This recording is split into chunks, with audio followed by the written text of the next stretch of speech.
स्वागत है आपका आज हमारे फाइनेंशियल कंसेप्ट में। फाइनेंशियल कंसेप्ट है हमारा भाई इन्वेस्टर और ट्रेडर। मतलब पॉइंट क्या है, देखिए अगर खुद सोचो, एक क्वेश्चन है, एक मिथ है जो आज आपका टूटेगा। देखो, अगर खुद सोचो, अगर स्टॉक मार्केट में केवल और केवल फाइनेंशियल नॉलेज ही चलती, लेट्स सपोज जैसे सीए बनते हैं, क्या सीए को क्या इन सब चीज़ों की फाइनेंशियल नॉलेज की कमी है? अगर सीए एक्सपर्ट होता, अगर सीए 100% शेयर मार्केट के ऊपर कमांड होती, तो सीए को और कुछ करने की नीड है? तो वो तो हर दिन उसको पता है कि किस दिन ऊपर जाएगा, किस दिन नीचे जाएगा, नीचे दिन वाले दिन परचेज कर लेगा, हाई पे सेल कर देगा, वो तो अल्टीमेट प्रॉफिट कमा सकता है। फिर तो लगभग हर कोई ये चाहता ना कि मैं सीए बन जाऊँ, यानी कि फाइनेंशियल नॉलेज ले लूँ और फिर तो बस शेयर मार्केट में पैसे पैसे छाप लूँगा। लेकिन रियलिटी तो कुछ हो रहा है, ऐसा क्यों नहीं करते फिर, है ना? इट मीन्स कहीं ना कहीं ऐसी तो चीज़ होगी ना जहाँ पे ये चीज़ें काम नहीं कर रही हैं, इसकी जहाँ पे ये चीज़ें काम नहीं कर पा रही, वो चीज़ें कहाँ हैं? वो चीज़ें आ जाती है, वो एक अलग सेगमेंट हो जाता है ट्रेडर्स का भाई। तो आइए समझते हैं पूरा कंसेप्ट क्या है। देखिए भाई, इन्वेस्टर का मेन पर्पज़ क्या है? इन्वेस्टर का मेन पर्पज़ है भाई, अगर मैं कहीं पे पैसा लगाऊं लॉन्ग रन में, याद रखना शॉर्ट टर्म नहीं है यहाँ पे है लॉन्ग रन। लॉन्ग रन में पैसा लगाऊं और मेरे को एक अच्छे रिटर्न के साथ वो पैसा मिल जाए। और इस प्रोसेस में ना, जो लॉन्ग रन के लिए किया जाता है, यहाँ पे ये चीज़ें यूज़फुल होती हैं, बिल्कुल फाइनेंशियल नॉलेज भर भर के। अब कैसे होगी भाई? पॉइंट है, देखो इन्वेस्टर कौन होता है? जो कंपनी की ना बैलेंस शीट देखेगा, प्रॉफिट लॉस, ये सारे फंडामेंटल देख के इसको एस्टिमेट हो जाएगा कि यह कंपनी फ्यूचर में अच्छा ग्रो करेगी या नहीं। अब इसको पता है, फंडामेंटल सारा कुछ देख चुका है ये। अब इसको अगर लगा कि ये भाई अच्छा ग्रोथ करेगी तो इसमें पैसा डाल देगा। अगले दिन लेट्स सपोज ये डाउन भी चला गया इसका शेयर मार्केट में प्राइस, या फिर एक हफ्ते बाद चला गया, ये पैनिक नहीं होगा। क्यों नहीं होगा? क्योंकि इसने अपनी फाइनेंशियल नॉलेज पर भरोसा है, ये कंपनी 100% ऊपर जाएगी भाई इन फ्यूचर। अगर ऊपर जाएगी तो डेफिनेटली इसको एक अच्छा रिटर्न देगा। अब पॉइंट है, बिल्कुल भाई, ये तो बढ़िया बात होगी फिर। लेकिन यहाँ पे कहानी बदल जाती है भाई। ट्रेडर्स का मेन पर्पज़ क्या है? डेली प्रॉफिट अर्न करना, या हर दूसरे दिन या हर तीसरे दिन, यानी कि शॉर्ट टर्म के लिए अगर पैसा अर्न करना है मार्केट से तो। लेकिन यहाँ पे अब ये फंडामेंटल चीज़ें नहीं लगेंगी भाई। अगर तुम ये लगाने जाओगे ना, गवा बैठोगे। क्योंकि ये तो है नहीं कि हर दिन कंपनी में कुछ ऐसा फाइनेंशियल चेंज हो रहा है जिसकी वजह से, इनकी वजह से ये आपने देखा प्रॉफिट लॉस। ये तो है नहीं कि हर दिन कैलकुलेट किया जा रहा है कंपनी में, है ना?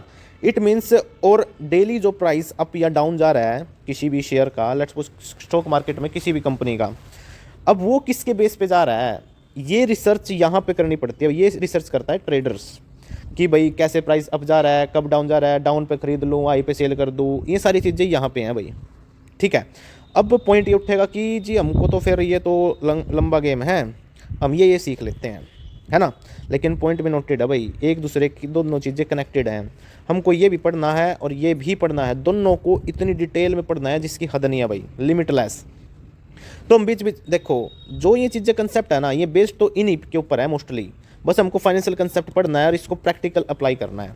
अब देखो भाई, ये तो हम धीरे धीरे पढ़ते हुए जाएंगे। अब बात करता हूँ इसके ऊपर, ये कैसे मूव अप डाउन होता है किसी भी कंपनी का शेयर, है ना? ओहो, एक सेकेंड, देखो भाई, अब पॉइंट क्या है कि लेट्स सपोज भाई, सबसे मेन सवाल तो अपना यही है ना, मान लो कोई भी कंपनी है, उसका जो शेयर है वो अप कब जाएगा और डाउन कब जाता है ना? मेन फंडामेंटल क्या चीज़ें आती हैं? अब इसमें यूज़ होंगी भाई, देखो न्यूज़, रूमर्स फैलाए जाते हैं, फालतू की हाइप, सेंटीमेंट क्या है, सबसे मेन गेम है सेंटीमेंट, स्पेकुलेशन क्या है, फियर ग्रीड क्या है। देखो, अगर मैं इस पूरे चीज़ में एक 100 बात की एक बात बोल दूँ, यहाँ पे कंसेप्ट कौन सा लगता है फाइनेंशियल, है ना? उसका नाम है भाई डिमांड एंड सप्लाई। बस डिमांड एंड सप्लाई को जो बंदा समझेगा ना, वो यहाँ पे एक बहुत ज़बरदस्त ट्रेडर बन सकता है। लेकिन अब आप बोलोगे कि हमको तो जी रियलिटी बताओ साफ साफ, ये फाइनेंशियल नॉलेज गई तेल लेने, है ना? डेली हम मतलब स्टॉक मार्केट में क्या देखें ऐसा? तो वही चीज़ें हम अब डिस्कस करेंगे कि देखो, मान लो कोई शेयर प्राइस है, अप जा रहा है, अब काफ़ी चीज़ें बनेंगी मार्केट में कि पॉजिटिव न्यूज़ भी है, उसके बाद भी प्राइस मतलब शेयर प्राइस नीचे जाएगा आपका, नेगेटिव न्यूज़ है फिर भी ऊपर जाएगा। हर एक एंगल देखना पड़ेगा हमको भाई। तो अब इस एंगल को समझने के लिए मेरे भाई, हम पहली चीज़ डिस्कस करेंगे कि अब हम सारी चीज़ें डिस्कस करेंगे सीक्वेंस वाइज।